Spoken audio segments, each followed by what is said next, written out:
Assalamualaikum warahmatullahi wabarakatuh. Lancar.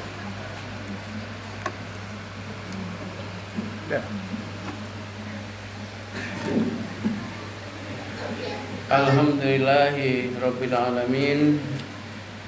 Wassalatu wassalamu ala sayyidina Muhammadin wa ala alihi wa sahbihi ajma'in, amma ba'd.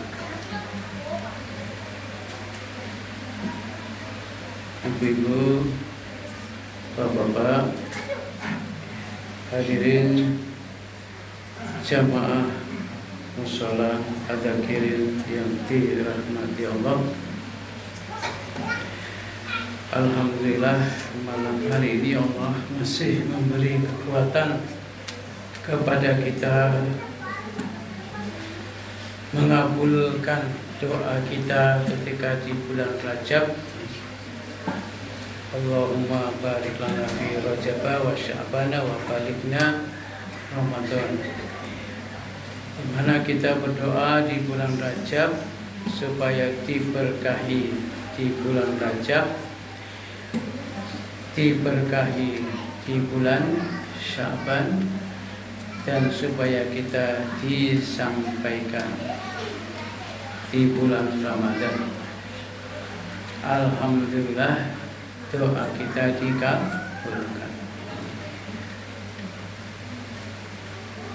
Sudah berapa hari kita berpuasa, Ibu? Ya, jadi lebarannya tinggal berapa hari lagi? Masih lama ya. Untuk jamaah mushola adzakirin tidak pernah berpikir kapan mau lebaran. Yang pokok berpikir bagaimana bisa menyempurnakan setiap harinya selama bulan Ramadan ini dengan amal-amal yang mulia. Puasa di siang hari dan juga malamnya merupakan paketan juga. Jadi tidak hanya puasa saja di siang hari, tapi Ramadan itu juga malam harinya. Seperti malam hari ini kita menyempurnakannya, walaupun bebas makan, bebas minum, bebas bergaul dengan istri, namun kita menyempurnakannya dengan qiyamul Ramadan, ya, di mana insya Allah puasa di siang hari dan juga di malam hari dengan amal-amal di malam hari seperti sholat tarawih, baca Quran dan lain-lain, insya Allah akan membuat kita diampuni Allah dosa kita. Man shoma Ramadana imanan wa ihtisaban ghufira lahu ma taqaddama min dzambi. Itu yang berpuasa di siang hari. Juga man qoma Ramadana imanan wa ihtisaban ghufira lahu ma taqaddama min dzambi. Juga di malam hari. Maka kita tidak melepaskan atau tidak meremehkan. Enggak apa-apa, biar anak-anak makin ramai makin meriah. Insyaallah dan barokah. Jadi malam hari pun satu paket, ya, dengan siang, jangan sampai lupa. Belum lagi nanti sesudah tarawih ini diusahakan ibu-ibu dan bapak-bapak ada tadarus. Gunanya tadarus supaya kita bisa saling membetulkan. Kalau bisa lagi, kata Pak Nursirwan, ada pemahamannya, yaitu membahas isinya, tidak hanya tadarus, ya. Kalau bisa, ya, jadi lengkap, tidak hanya membaca, tapi berusaha memahami isinya. Selanjutnya kita mengamalkannya. Toh di dalam puasa ini walaupun ada paket siang, paket malam, semuanya sesuai dengan kemampuan kita. Apakah ada di jamaah ini yang merasa berat berpuasa? Siapa coba? Tidak ada. Ibu-ibu pun tidak ada yang merasa berat. Ada ibu-ibu? Bapak-bapak? Tidak ada. Buktinya 3 hari ini, dari mulai Sabtu, Ahad, Senin, tuntas sampai maghrib, ya, tuntas tas. Mungkin tinggal ditingkatkan yang tadinya mungkin masih ada, kalau ada ya, yang hanya menahan lapar, menahan makan, menahan bercampur suami istri, sekarang ditingkatkan lagi. Telinganya juga ditahan mendengarkan hal-hal yang tidak baik, ya. Usahakan banyak waktu mendengarkan pengajian, mendengarkan bacaan Al-Quran. Kalau ibu-ibu sempat nggak? Apa kalau terlalu sibuk masak, umbah-umbah? Ya, kalau memang masih ada waktu di luar tugas rumah tangga, kan ibu-ibu di rumah semuanya punya wifi kan? Ya, punya. Pakai kuota ya kalau mendengarkan pengajian di YouTube misalnya, yang punya manfaatkan, ya, tidak tidur, ya, manfaatkan untuk mendengarkan pengajian sebanyak-banyaknya dari berbagai sumber. Bapak-bapak semuanya juga punya wifi. Kita Pak Sabar, Pak Rahmat, Mas Rahmat punya semua. Selain punya wifi juga punya wife, kecuali Mas Rahmat ini mungkin belum, ya. Selain punya wifi juga punya wife, kecuali yang belum, ya. Siapa nih yang belum punya wife? Ya. Manfaatkan supaya apa? Supaya barokah, ya. Dan ini juga satu strategi kita supaya mendapatkan barokah dari Allah. Mungkin kita tidak punya wifi, tapi kok rumahnya bagus misalnya, punya mobil misalnya, punya fasilitas, itu eman-eman, ya, pikirkan kembali atau mulailah berhemat atau bagaimana caranya, karena di sana ada ilmu, ya. Di dalam HP kita itu ada ilmu yang luar biasa. Mau kita baca tafsir, apalagi yang tidak punya kitab-kitab, ya, yang tidak punya kitab-kitab, ya, mungkin salah satu cara atau jalan keluar, ya, kita keluarkan uang per bulan, ya, mendapatkan ilmu, ya, tafsir, ya, hadis, ya, pengajian, ya, dan sebagainya. Insya Allah itu barokah. Artinya apa? Harta yang kita miliki membawa barokah karena menambah ilmu. Kendaraan yang kita miliki barokah karena kita hadir di pengajian di mana-mana dengan kendaraan kita, ya. Rumah yang kita miliki barokah karena tempat kita membaca Quran, tempat kita sholat, tempat kita kumpul keluarga, saling bercengkrama, ayah, ibu, anak, ya, kumpul keluarga dan sebagainya. Seperti kesehatan yang kita miliki pada malam hari ini barokah karena kita gunakan untuk sholat Isya, sholat tarawih, ya. Juga barokah ini kita dapatkan bila kita menyekolahkan anak kita di tempat yang baik, ya. Seperti mungkin pernah saya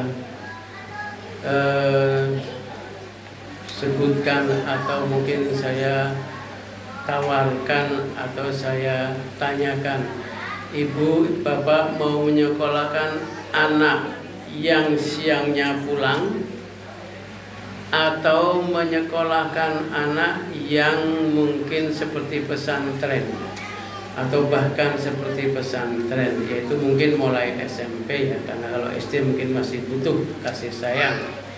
SMP, SMA, di pesantren. Pilih yang mana ibu? Kalau memilih sekolah yang SMP, SMA pulang siang, mungkin biayanya murah, gitu bu. Malah mungkin gratis, ya. Kalau negeri mungkin ya murah atau malah gratis. Tapi kalau yang 6 tahun di pesantren, misalnya di Mu'alimin dan sebagainya, ya, itu biayanya memang lebih mahal. Kenapa kira-kira lebih mahal? Ya jelas karena ada malam harinya di sana, siang, sore, pagi di sana, makan di sana. Tetapi dengan kita menitipkan kepada ustadz-ustadz di sana, paling tidak kita sudah amanah. Boleh yang siang hari pulang itu juga kita amanah, asal kita bertanggung jawab ketika sudah pulang. Kita harus apa? Monitor. Tinggal kembali kepada kesanggupan kita. Kita monitor, kita awasi, kita bekali ilmu juga, mungkin dengan diri kita yang mampu membekali sendiri, atau mungkin mendatangkan guru privat dan sebagainya. Semua cara kembali kepada kita. Semua kembali kepada kita, ya. Karena nanti akan diketahui hasilnya setelah 6 tahun kemudian, ketika sudah menjadi mahasiswa. Kemandiriannya dalam ibadah, yang kedua kemandiriannya dalam ya mungkin nafkah atau mencoba mandiri secara ekonomi. Jadi ini adalah sebuah pemikiran kita bagi yang mungkin anak-anaknya masih SD, ya. Kalau yang sudah lulus SMA ya kita yang harus memonitor supaya tidak terlibat atau tidak terpengaruh lingkungan. Itu ya masalah pendidikan. Idza mata ibnu Adam in qata amaluhu illa min salasin shadaqatin jariyatin aw ilmun yuntafa'u bih aw waladin shalihin yad'ulah. Ya, 3 hal yang akan membuat kita terkirim atau terus mendapatkan aliran, ya, aliran pahala ketika kita punya sedekah jariah, ya, apa yang bisa kita sedekahkan. Padahal kita bersedekah atau berinfak juga dalam keadaan lapang dan sempit, ya. Alladzina yunfikuna fis sarra wa dharra. Yang masuk surga itu tidak hanya orang kaya yang dalam keadaan lapang, ya, tapi dalam keadaan sempit juga bisa masuk surga karena infak di saat sempit, ya. Kemudian ilmu, ketika kita tidak punya ilmu yang banyak dimanfaatkan oleh keluarga maupun masyarakat, ya kita membekali anak kita agar berilmu, agar soleh, agar bisa mendoakan kita sebagai orang tua, yaitu dengan diantaranya menyekolahkan yang baik. Pilihan-pilihannya tadi sudah saya beri pilihan, monggo. Mau yang siang hari pulang dengan bayar yang murah bahkan gratis, atau yang pesantren sampai 6 tahun misalnya, kita tinggal memilih. Semuanya ada konsekuensinya, yaitu konsekuensi membayar lebih mahal, tetapi itu investasi akhirat, karena walal akhiratu khairul laka minal ula. Akhirat itu lebih baik daripada dunia. Atau yang mungkin kita sanggup memonitor anak kita di siang hari, di malam hari. Itu kembali kepada kemampuan diri kita, supaya kita bisa mendapatkan anak yang soleh. Yang kedua, kita sedekah jariah dalam keadaan lapang dan sempit, dan kita bisa memberikan ilmu kepada keluarga. Untuk mendapatkan ilmu, mari kita usahakan sungguh-sungguh. Seperti halnya malam ini kita sempatkan mendengarkan ceramah. Kemudian di pagi hari subuh kita mendengarkan kajian misalnya Riyadhus Shalihin dari Ustadz Prawoto. Lalu masih ada lagi Sabtu pagi di mana, Pak Iwan? Di Kopi Ngaji, ya, jam 4:30. Lalu di PKU juga ada Senin dan Kamis. Juga di hari lain, ya, ada pengajian juga Husnul Khotimah, ya. Kemudian di Ar-Rahim ada pengajian Selasa Selonjor, Selasa minggu pertama dan Selasa ketiga. Kemudian ada pengajian yang dekat-dekat sini setiap bulan di awal bulan, yaitu Ustadz Sigit Yulianto, yaitu di Yatim Piatu, itu hari Ahad minggu pertama jam 9 tafsir Al-Quran. Juga Ustadz Sigit Yulianto itu pada hari Jumat sore minggu kedua, ketiga, dan keempat jam 4 sore di rumahnya sebelahnya Yatim Piatu, rumahnya Pak Narto. Dan ada pengajian lain yaitu Ahad pagi ada 4 tempat. Embun pagi di rumah gedungnya Pak Saidi. Kemudian PKU jam 6 juga, Balai Desa jam 6. Ya, mari kita usahakan. Tidak sempat ya kalau mendatangi semua ibu bapak, enggak sempat ya? Enggak, karena sibuk di rumah. Ya, monggo silakan ya. Nah, makanya saya sarankan juga di rumah menggunakan HP-nya untuk dengan wifi-nya atau dengan kuotanya. Itu juga pilihan, mau dengan kuota atau dengan wifi. Artinya berarti apa? Kita menghemat sebagian uang, tidak untuk mewah-mewah atau tidak untuk kebutuhan lain, tapi untuk kebutuhan ilmu, supaya kita mendapat barokah dari harta kita. Di antara barokahnya kita mendapat ilmu dari internet, misalnya begitu. Kurang lebihnya mohon maaf. Mudah-mudahan bisa kita pikirkan dua hal tadi, masalah sekolah anak kita, yang mana memilih, yang mana boleh, masing-masing ada konsekuensinya. Yang kedua, memilih antara punya internet di rumah baik dengan kuota maupun dengan wifi, atau tidak punya. Monggo masing-masing dipikirkan. Mungkin kita punya harta tetapi kita belum memikirkan itu, maka silakan dipikirkan kembali agar kita mendapatkan ilmu, sehingga dengan ilmu itu insya Allah kita bisa tularkan, sehingga di akhirat kelak itu akan menemani kita. Karena 3 hal yang bisa menyelamatkan kita: sedekahun jariyah, atau ilmun yuntafa'u bih, atau waladun shalihun yad'u lah. Kurang lebihnya maaf, karena kalau saya teruskan nanti saya pingsan. Assalamualaikum warahmatullahi wabarakatuh.